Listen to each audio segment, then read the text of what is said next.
Quebrado por fora, mas feliz por dentro, criado por Onfice. Capítulo 7. Peças e serviços.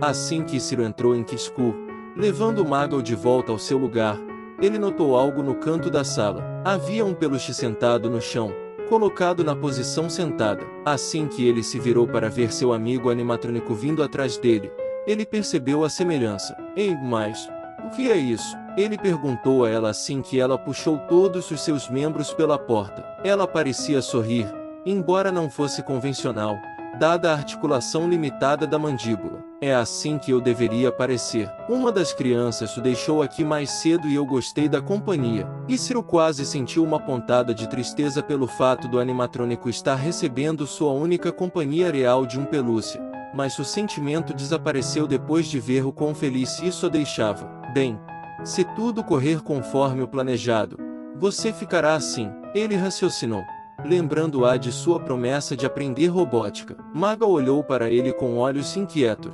Seu único olho bom parecia fazer movimentos erráticos às vezes quando ela estava com ele. A peculiaridade só começou no dia anterior, mas ele não se importou. De certa forma, era encantador. Após seu turno, Ísiro estava exausto. Ele desmaiou na cama quando chegou em casa, sem nem trocar de roupa. Não foi grande coisa, já que a Fazbear Entertainment não lhe enviou um uniforme, que significa que ele já estava com sua roupa habitual. 8 horas se passaram, o que pareceram apenas alguns minutos de sono, antes que seu pai aparecesse para acordá-lo. Levante-se, dorminhoco, o homem repreendeu enquanto acendia e apagava as luzes.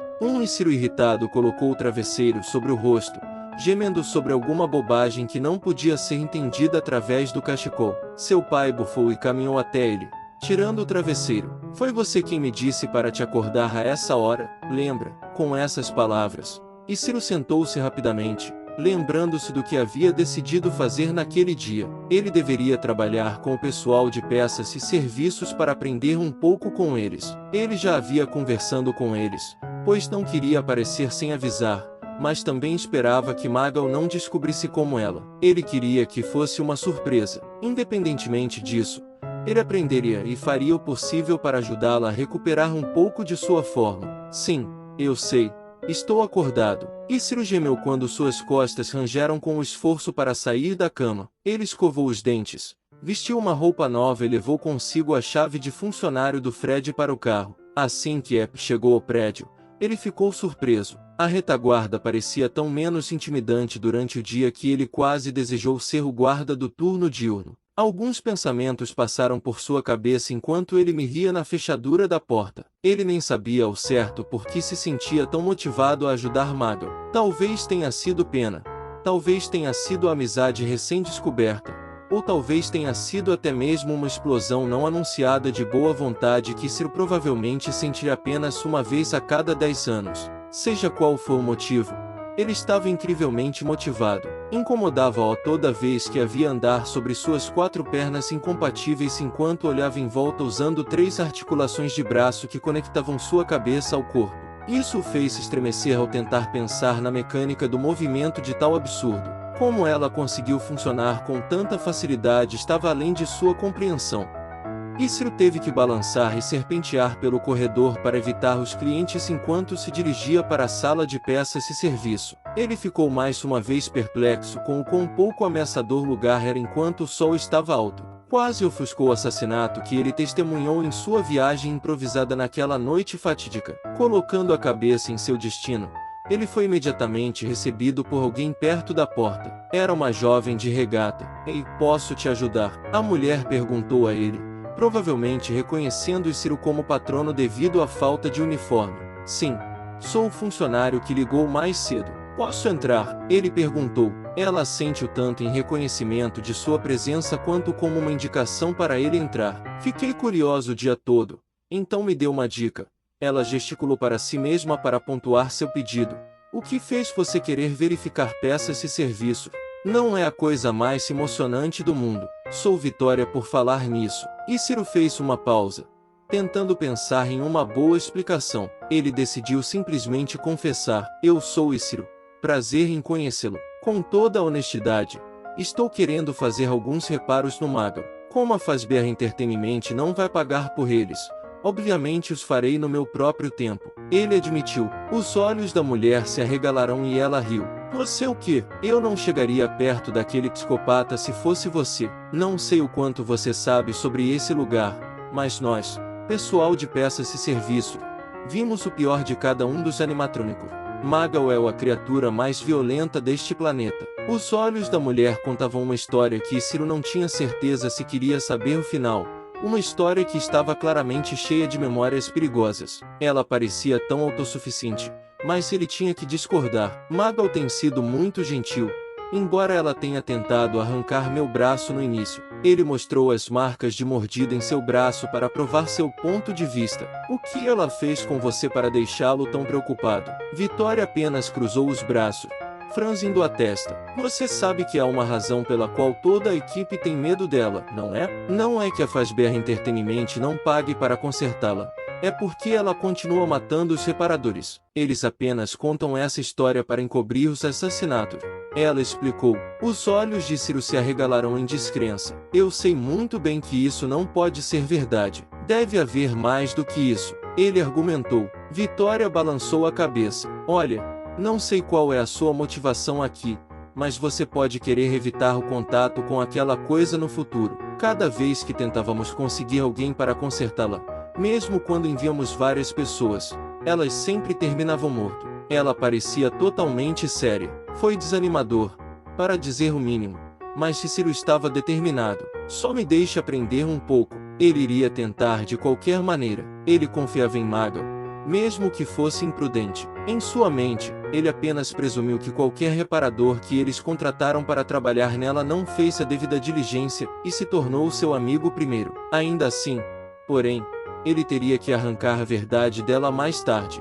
Toria revirou os olhos e fez sinal para Ciro franzir a testa. Ele sorriu e se juntou a ela em uma das mesas de trabalho. Primeiro, ela apontou algumas das diferentes caixas de peças. Eles estavam etiquetados com números de série, e ela o fez memorizar a maioria deles. Havia 4 caixas diferentes de peças necessárias para fazer um membro. Havia a junta esférica, a haste no centro, os anéis de suporte circundantes e os fios. Todos os fios eram azuis, então era difícil para Ciro dizer para que servia cada um. Você pode dizer pelo comprimento. Os fios de 10 polegadas passam por cada uma das seções dos membros, enquanto os fios de 25 polegadas são para o torso. Ela explicou. O homem assentiu, absorvendo todas as informações que pôde. No total, cada animatrônico terá 6 seções de membros padrão. Você pensaria que seriam 8, mas as coxas têm uma mecânica especial. Elas suportam a maior parte do peso, por isso são mais grossas, e não têm anéis de suporte. O resto das seções dos membros tem. Então, haveria apenas 2 desses por animatrônico, um para cada coxa. Ele fez um palpite fundamentado. Correto, ela assentiu, passando para uma mesa diferente. É aqui que desempacotamos as peças plásticas do exoesqueleto dos animatrônicos e as pintamos com spray. Todos eles vêm pré-fabricados neste material cinza de fibra de carbono. Entre os personagens, são principalmente os torsos e as cabeças que são diferentes. Se eles tiverem a mesma altura, eles podem também compartilhar partes das pernas e braços, desde que sejam pintadas nas cores corretas. Vitória parou de falar por um momento enquanto colocava uma máscara com filtro. Ela pegou um dos frascos de tinta spray branca e aplicou uma camada sólida em uma das partes do exoesqueleto que estava presa a um clipe que o segurava. Assim que terminou, ela largou a lata e entregou a Ciro uma máscara própria. Você quer que eu faça um? Ele perguntou, colocando-o. Ela assentiu, entregando-lhe a lata de tinta spray. Essa é a cor que deveríamos usar para o exoesqueleto de Magal. Nunca tivemos que substituir a primeira lata, pois apenas repintamos algumas partes antes de desistir. Pinte suas próprias peças. Ela revirou os olhos por trás da máscara, colocando as mãos nos quadris. Ciro ficou um pouco animado ao perceber que estava fazendo um progresso real em direção ao seu objetivo. Quando estava prestes a pulverizar uma das outras partes do exoesqueleto que estava presa, ele ouviu passos altos na porta da sala de peças e serviço. A sala ficou em um silêncio mortal enquanto a atenção de todos se voltava para a figura que acabava de se aproximar da entrada da sala. Era um animatrônico que parecia se parecer com Bonnie, mas era muito mais alto e mais feio do que aquele que Ciro estava acostumado a ver. Além disso, seu rosto havia sumido, deixando fios e órbitas vazias visíveis. Sua frequência cardíaca aumentou rapidamente quando ele percebeu o enorme animatrônico. Sua aura era tão intimidante que ninguém ousou falar uma palavra. Depois do que pareceu uma eternidade, a velha e decadente Bonnie se afastou do batente da porta e todos lá dentro deram um suspiro de alívio. E Ciro estava apertando o peito, quase hiperventilando. Seu medo dos enormes animatrônicos ainda era muito forte. Ei, você está bem? Vitória lançou ao homem um olhar preocupado enquanto seus olhos passavam entre ele e a porta agora vazia. Ele assente, incapaz de comunicar seus sentimentos com palavras. Ele ficaria bem. Ele só precisava de um momento. Isso normalmente acontece. E Ciro perguntou, jurando. Vitória inclinou a cabeça por um momento antes de responder. Não exatamente. É incomum que alguém do elenco venha a esta sala, muito menos um dos desativados. Sinceramente, não sabia que eles ainda estavam funcionando. Ela admitiu. Acredite, eles são muito funcionais. E Ciro assegurou a ela, tendo visto por si mesmo durante seu último turno que o velho Fred ainda era igualmente intimidante. Vitória fez uma careta para ele, claramente confusa. Onde exatamente você trabalha? Ela perguntou a ele.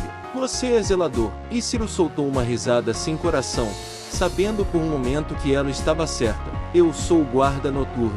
Ele revelou. O rosto de Vitória se contorceu em completo choque. Você tem tanto medo daqueles robôs? E é o guarda noturno? Ela questionou. Ele simplesmente assente, tão preocupado quanto ela com sua situação profissional. Ok. Parece que não entendi você. Eu não sabia que você já tinha visto o pior do pior quando se trata do elenco. Eu apenas presumi que você se sentia mal por Magel sem saber o que realmente estava acontecendo. Se você é o guarda noturno, não há como não saber o quão cruéis eles são. Se você sabe de tudo isso e ainda quer consertá-la, fique à vontade. Não tentarei dissuadi-lo. Isso mais. Obrigado. Estou planejando isso.